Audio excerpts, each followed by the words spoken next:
Hello दोस्तों, मेरा नाम सुधीर है और मैं शिमला का रहने वाला हूँ। आज मैं जो आप बीती आप लोगों को सुनाने जा रहा हूँ, यह कहानी सच में बहुत ही रोमांचक है, इसलिए आप इसे अंत तक जरूर सुनिएगा। यह घटना मेरे साथ आज से लगभग 25 साल पहले घटी होगी, जब मेरी उम्र तकरीबन 22 साल के करीब था। मैं बेंगलोर के एक रेलवे स्टेशन का मास्टर था। मुझे वहाँ रहने के लिए स्टेशन से दूर ही एक कमरा मिला था। साथ ही साथ उसके देखभाल के लिए भी एक नौकर मुझे दिया गया था, जो कि कमरे की साफ सफाई करता, खाना बनाता और मेरे साथ ही रहता। मेरा ये रूम उन शोर शराबे वाले इलाके से दूर इस शांत एरिया में था, जहाँ आसपास बहुत सारे ऊंचे ऊंचे पेड़ लगाए गए थे। मेरे साथ जो नौकर रहने वाला था, या फिर कहें तो काम करने वाला, उनका नाम सामू था, जिनकी उम्र तकरीबन 50 साल के करीब रही होगी। इसलिए हम भी उन्हें प्यार से सामू काका कहकर पुकारते थे। भले ही उनकी उम्र ज़्यादा थी, लेकिन काम करने में वो बहुत ही फुर्तीले थे। जब मैं उस शाम काम करके घर वापस आया था, तो सामू काका ने मेरे लिए चाय और नाश्ता बनाकर रेडी किया। उसके बाद मैं जब चाय पी रहा था, तो काका ने कहा, देखिए साहब, भले ही मैं इस घर में आपके साथ रहूँगा, लेकिन मैं सुबह के 7 बजे से शाम के 7 बजे तक ही काम करूँगा। उसके बाद मैं कोई काम नहीं करूँगा, और आप भी मुझे ज़बरदस्ती कोई काम करने के लिए नहीं कहेंगे। मैं भी उनसे कहने लगा, अरे काका, आप टेंशन मत लीजिए, बस आप सुबह शाम दोनों टाइम खाना रेडी कर देना, बाकी का काम मैं खुद ही देख लूँगा। और हाँ, सुबह के 8 बजे तक मुझे खाना रेडी चाहिए, क्योंकि मुझे काम पर भी तो जाना पड़ता है। बातों ही बातों में रात के 7 बज चुके थे, और काका ने तो पहले से खाना बनाकर रेडी किया हुआ था। मैं भी वहाँ टेबल पर बैठकर खाना खाया और सोने के लिए सीधा अपने बेड पर चला गया। मेरी नींद खुली सुबह के 7:30 बजे। मैं उठा और मैं सोच ही रहा था कि पता नहीं काका खाना बनाया होगा कि नहीं, लेकिन वहाँ खाना बनकर उस टेबल पर रखा हुआ था। मैं भी फटाफट फ्रेश हो गया, उसके बाद खाना खाया और सीधा अपने जॉब के लिए निकल गया। वहाँ वो स्टेशन बहुत ही छोटी थी, जिस वजह से वहाँ पे भीड़ भी कम होती थी, क्योंकि वहाँ पे सिर्फ 2 ही प्लेटफॉर्म बनाए गए थे। और शायद एक कारण यह भी हो सकता है उस स्टेशन में भीड़ कम होने की। वहाँ पे ज़्यादातर माल गाड़ियाँ ही रुका करती, और वहाँ जैसे मुझे भी ज़्यादा काम नहीं करना पड़ता था। शाम हुई और मैं लगभग शाम के 6 बजे अपने रूम के लिए निकल पड़ा था। वहाँ आसमान में काले बादल छाए हुए थे, क्योंकि बारिश का समय था। तेज ठंडी ठंडी हवाएं चल रही थी, जो मेरे पूरे बदन को सिहराए जा रही थी। वहाँ बादल होने के कारण जैसे शाम के 6 बजे ही अंधेरा सा छाना शुरू हो गया था। मैंने भी अपने उस छोटे से बैग से टॉर्च निकाला और चल पड़ा था अपने रूम की तरफ। आपको बता देना चाहता हूँ कि मैं जब भी काम के लिए जाता था, मैं अपने साथ हमेशा ही एक काली सी वो बैग अपने साथ ही रखता, जिसमें कुछ काम की चीज़ें होती। न जाने कब मुझे उसकी ज़रूरत पड़ जाए। ये एरिया सुनसान सा पड़ता है, जैसा कि मैंने आपको पहले भी बताया था। वहाँ से चलकर मैं अपने रूम पहुँचा। वहाँ मैंने हाथ मुँह धोया। उसके बाद मैंने काका को आवाज़ लगाते हुए कहा, खाना रेडी है क्या काका? अब काका भी अंदर से प्लेट में खाना लेकर वहाँ उस टेबल पर रख दिए थे। मुझे भी भूख लगी हुई थी, इसलिए मैं भी वो टेबल पर रखा गर्मा गर्म खाना खाने लगा। वहाँ काका भी नीचे बैठे हुए थे। मैंने उनसे पूछा, काका, मेरे एक सवाल का जवाब दे सकते हैं क्या? काका ने बोला, क्या?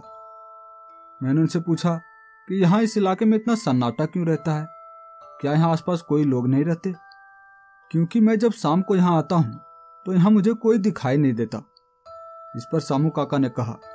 वो थोड़ा घबराते हुए बोल रहे थे। उन्होंने कहा, देखिए साहब, यहाँ कहा जाता है कि यहाँ किसी रक्त, इतना बोल ही रहे थे और बोलते बोलते वो रुक गए। मैं भी उनसे कहने लगा, यहाँ रक्त क्या? आगे बताइए। तो काका ने बताना शुरू किया। आज से लगभग 20 साल पहले यहाँ जो इतने बड़े बड़े पेड़ लगे हुए हैं, ये कभी जंगल हुआ करता था। और जहाँ हम रह रहे हैं, ये सरकारी रूम, ये कभी कब्रिस्तान था, जिसे सरकार ने तोड़कर यहाँ पे रूम बना दिया, जो रेलवे वालों के काम में आता है। और इन जंगलों को भी कटवा दिया गया, और जंगलों को कटवा कर यहाँ पे कुछ पेड़ पौधे लगा दिए गए। लेकिन यहाँ के लोगों का मानना है कि आज से लगभग 20 साल पहले जो यहाँ पे जंगल था, उस जंगल में एक पिशाच का वास था, जो यहाँ पे आने वाले इंसान का और जंगली जानवर का खून पिया करता था। यहाँ आसपास ऐसे कई जानवर मिलते जो मरे हुए होते, जिनके शरीर में खून का एक बूंद भी नहीं होता। वो मुझसे ऐसी कहानियां बता रहे थे और मैं भी उन खिड़कियों की तरफ से आ रहे उन ठंडी हवाओं को महसूस करते हुए उनसे कहा, क्या काका, आपने कभी देखा उसे क्या? ये बस एक कहानियां होगी जो लोगों ने बनाई है। लेकिन सामू काका के चेहरे पे एक अजीब सी मुस्कान थी। उन्होंने मुझसे कहा कि मैंने अपनी आंखों से उसे देखा है। तो मैं भी उससे कहने लगा कि अगर आपने अपनी आंखों से उसे देखा है तो आपके साथ क्या हुआ था? कुछ तो जरूर हुआ होगा। क्या आप वो घटना मुझे बता सकते हैं? तब उन्होंने बताना शुरू किया था कि यह घटना तब की है जब मैं 30 साल का था। हम 3 भाई थे, जिसमें मैं यहाँ स्टेशन पे कोई छोटी मोटी काम किया करता था, जैसा कि मैं आज भी कर रहा हूँ। मेरे 2 भाई, जो मुझसे एक बड़े थे और एक छोटा, उन्होंने गांव में ही एक फलों का बागीचा बना रखा था। वो फलों की खेती किया करते और वहाँ पे फलों का इतने सारे पेड़ थे कि वहाँ रात तो छोड़िए, वहाँ दिन में भी सूरज की रोशनी बिल्कुल मध्यम मध्यम सी आती थी। वहाँ पे इतने सारे पेड़ के पत्ते थे जिस वजह से सूरज की रोशनी उस पत्तों को चीरकर नीचे तक पहुंच ही नहीं पाती थी, बस थोड़ा थोड़ा सा ही आती, जिस वजह से वहाँ पे दिन में भी जैसे अंधेरा सा छाया रहता। हमारे उस बगीचे में फल की उत्पादन बहुत ही ज्यादा मात्रा में होती थी, जिस वजह से वहाँ उसकी रखवाली भी करनी पड़ती थी, क्योंकि वहाँ पे कोई जानवर, बंदर वहाँ के बागीचों को नुकसान पहुँचा सकते थे। इसलिए मेरा छोटा भाई उस बागीचे को दिन में संभालता था और मेरा बड़ा भाई रात में उस बगीचे की रखवाली करता। लेकिन एक रात जब मेरा बड़ा भाई उस बगीचे की रखवाली करने के लिए गया था तो वो दोबारा कभी घर ही नहीं आ पाया। जब मेरा छोटा भाई सुबह वहाँ पे गया था तो उनकी लाश उस बगीचे में मिली थी। जब यह बात गांव वालों को पता चली तो वहाँ पे गांव वाले भी इकट्ठा हो गए। मेरे भाई की लाश की जांच की गई, लेकिन उनके शरीर पर कोई घाव तक नहीं था, बस उनके गर्दन पर 2 दांत गड़ने के निशान थे। और वो सबसे डरावनी चीज तो ये थी कि उनके शरीर में खून का एक भी कतरा बचा नहीं था। उनका पूरा शरीर जैसे पीला सा फिर चुका था। और वहाँ जब उस गांव वाले ने यह सब देखा तो गांव वाले बहुत ही अजीब अजीब बातें कर रहे थे। वो कह रहे थे कि जरूर ही उस पिशाच ने ही तुम्हारे भाई को मारा होगा। वो गांव वाले मेरे छोटे भाई को समझा रहे थे, लेकिन मेरा छोटा भाई गांव वालों की बात मानने के लिए तैयार ही नहीं था। वो कह रहा था कि शायद कोई है जो मेरे बगीचे को हड़पना चाहता है, इसलिए वो तो रखवाली करेगा ही, चाहे कुछ भी हो जाए। मैं यहाँ पे आऊँगा ही, अब दिन में भी रखवाली मैं करूँगा और रात में भी मैं रखवाली करूँगा। मैं इस बागीचे को छोड़ नहीं सकता। इसी तरह कुछ दिन बीता और सभी मामले शांत हो गए। वहाँ पे कोई पिशाच नहीं आया। लेकिन एक दिन, वह सर्दियों वाली रात थी और उस बगीचे में घना सन्नाटा छाया हुआ था। वहाँ चारों तरफ कोहरा ही कोहरा था और वहाँ मेरा छोटा भाई चादर लपेटे अपने हाथ में एक लालटेन पकड़े उस बगीचे की तरफ जा रहा था। वो खाना खाकर शायद घर से आ रहा होगा। वहाँ तेज हवाएं चल रही थी और उसके कदमों की आवाज साफ साफ उस पगडंडियों वाले रास्ते पर उस सर्द रात में सुनाई दे रही थी। लेकिन उसे नहीं पता था कि शायद आज उसकी आखिरी रात थी। वो वहाँ उस बगीचे में पहुंचा, अपना लालटेन सामने ही लगा उस बड़े से पेड़ की टहनी में टांग दिया और फिर वहाँ वो बैठकर कुछ सूखी लकड़ियों को इकट्ठा कर रहा था। वो शायद उस लकड़ियों को जलाना चाहता था, लेकिन कोई था जो उसे पेड़ के ऊपर से बैठा देख रहा था। मेरे छोटे भाई ने वहां पे आग जलाई थी और वो आग में अपना हाथ सेक रहा था। लेकिन तभी उसके सामने कोई आया जिसे देखकर उसके जवान कांपने लगे थे। वह पसीने से भीग चुका था और फिर उसने लड़खड़ाते हुए शब्दों में बोला, सामू, तुम यहाँ पर कैसे आ सकते हो? तुम्हें तो 2 साल पहले ही मार दिया गया था ना। तुम नहीं, तुम नहीं हो सकते। यकीनन ये मेरे आंखों का धोखा है। तुम यहाँ नहीं हो सकते, तुम यहाँ नहीं हो सकते। वो इतना बोल रहा था, लेकिन तभी उसके सामने बैठा सामू बोला कि तुम्हें क्या लगा कि तुम मुझे मारकर बच जाओगे? नहीं, ऐसा नहीं हो सकता। वो कहते हैं ना कि जब सच्चाई की चमाट पड़ती है तो आवाज नहीं होती, लेकिन जब पड़ती है तो बहुत तगड़ी लगती है। इतना बोलकर वो सामू, जो 2 साल पहले ही मर चुका था, वो अब अपना शक्ल किसी पिशाच के जैसा बना लिया था। उसने मेरे उस छोटे भाई को पकड़ा और उसके गर्दन पर अपने वो दोनों दांत गड़ा दिए। कुछ ही देर बाद मेरा छोटा भाई वहां जमीन पर पड़ा था और वहां वो लकड़ियों से निकलती आग की रोशनी में वो सामू का पिशाच अपना हाथ सेक रहा था। और सर्दियों की वह रात साई साई की हवाएं चली जा रही थी और वहां वो लालटेन भी अब जैसे बुझ गई थी। शायद उसका तेल खत्म हो गया होगा। कुछ ही समय में वहां पे सुबह हो गई और सुबह के वक्त मेरे ही एक पड़ोसी वहां पे शायद घूमने के लिए आए होंगे। वहां मेरे भाई की लाश उसी जली हुई लकड़ियों के पास पाई गई। उस आदमी ने पूरे गांव में शोर मचा दिया और गांव वाले भी वहां पे इकट्ठा हुए, लेकिन गांव वाले के मुंह से सिर्फ एक ही शब्द निकल रहा था। वहां गांव वाले कह रहे थे कि यकीनन इसे भी उसी पिशाच ने मारा होगा, जैसे इन दोनों भाइयों ने किया अपने उस थोड़े से पागल भाई सामू का उसका हक, उसका जमीन जायदाद छीनकर, उसी की सजा इन दोनों भाइयों को मिली है। सामू काका मुझे ये कहानी सुना रहे थे और रात के लगभग 12 बज रहे थे। मुझे थोड़ा डर तो लग रहा था, लेकिन मैंने डरते हुए कहा, मजाक मत कीजिए सामू काका, सच सच बताइए, ये सिर्फ एक मनगढ़ंत कहानी ही था ना। लेकिन जब मैंने सामू काका को देखा तो डर के मारे मेरी हालत खराब हो गई थी।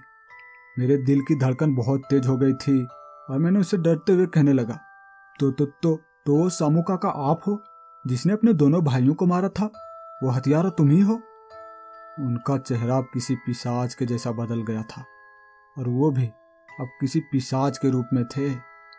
लेकिन वो कहने लगे, देखो डरो मत, मैं कोई बुरा पिशाच नहीं हूँ, मैं एक अच्छा पिशाच हूँ जो अपने भाइयों को इसलिए मारा क्योंकि उन्होंने मेरे जमीन जायदाद की लालच में मुझे मार डाला था और मुझे वहीं उस बगीचे में दफना कर अपना एक खुद का बिजनेस स्टार्ट कर लिया था। उनका वो फलों वाला बिजनेस बहुत अच्छा चल रहा था और उन्होंने गांव में ऐसी अफवाह फैला दी कि मैं पागल था और मैं कहीं भाग गया। उन दोनों भाइयों ने मारा था मुझे। उन दोनों भाइयों ने मेरा गला दबा कर मारा था और बहुत ही तड़प तड़प कर मेरी मौत हुई थी। और शायद भगवान ने उसी का न्याय मेरे साथ किया है, जो उन्होंने मुझे पिशाच बनाया है, और उसी का बदला मैं अपने उन दोनों भाइयों को मार कर लिया हूँ। लेकिन उसके अलावा मैं किसी इंसान को आज तक नहीं मारा हूँ। तुम मेरा यकीन करो, भले ही जब मुझे कभी भूख लगती है तो किसी जानवर को मारता हूँ, क्योंकि मुझे भूख भी तो मिटानी जरूरी है ना। लेकिन इंसान नहीं, मुझे इंसान का खून पीना बिल्कुल भी पसंद नहीं। वो इतना मुझे बोल रहे थे, लेकिन मैं सामू काका के पिशाच से डरते डरते कहने लगा, आप तो पिशाच हैं, पता नहीं कब आपका मूड बदल जाए और कब आप मुझे मारकर मेरा खून पी जाए। तो वो भी कहने लगे, अगर तुम्हें मारना ही होता तो तुम्हें कब का मैं मार चुका होता। मुझे तो तुमसे बस कुछ सवाल पूछने हैं, जिसे लेकर आज तक मेरे मन में गलानी रहती है। वो अपना सर खुजलाते हुए बोल रहे थे और मैंने भी उनसे कहा, पूछो, आप मुझसे कौन सा सवाल पूछना चाहते हो, पूछो। वो पिशाच भी कहने लगा कि यार क्या तुम बता सकते हो कि मैंने अपने जो उन दोनों भाइयों के साथ किया, क्या मैंने सही किया या गलत किया? उन्होंने मुझे जायदाद के लालच में मारा और मुझे गलत साबित कर दिया उन गांव वालों की नज़रों में। यार तू बताना कि मैंने उसे मारकर गलत किया या सही किया? मैं भी उनसे हंसते हुए कहने लगा था कि तुम सच में पागल हो, तुम्हें तुम्हारा जवाब पता है कि तुमने सही किया या गलत, लेकिन नहीं, फिर भी वो मुझसे बार बार पूछे जा रहा था कि तुम बताना यार मैंने सही किया या नहीं तो मैं सारी उम्र पछताता रहूँगा इस बात को लेकर।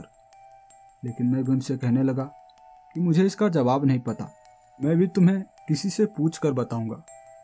और तब से वो पिशाच मेरा एक अच्छा दोस्त बन चुका है और वो अब मेरे साथ ही रहता है, जो कभी कभी मुझसे ये सवाल पूछता है कि यार तू बताना कि मैंने सही किया या गलत। लेकिन मैं आपसे पूछना चाहता हूँ कि क्या वो पिशाच अपने उन दोनों भाइयों को मारकर सही किया था या गलत? आप अपना जवाब हमें कमेंट में बता सकते हैं। तो दोस्तों, आशा करते हैं कि आज की ये कहानी आपको अच्छी लगी होगी। अगर ये कहानी आपको अच्छी लगी तो आप हमारे इस चैनल को सब्सक्राइब जरूर करें। देखिए दोस्तों, मैं आज तक किसी भी वीडियो में आपको अपने चैनल को सब्सक्राइब करने के लिए नहीं कहा हूँ, लेकिन आज की इस वीडियो में आपसे रिक्वेस्ट करता हूँ, हाथ जोड़ के आपसे रिक्वेस्ट करता हूँ कि आप प्लीज़ अगर हमारे इस चैनल पर नए हैं तो हमारे इस चैनल को ज़रूर सब्सक्राइब करें। धन्यवाद।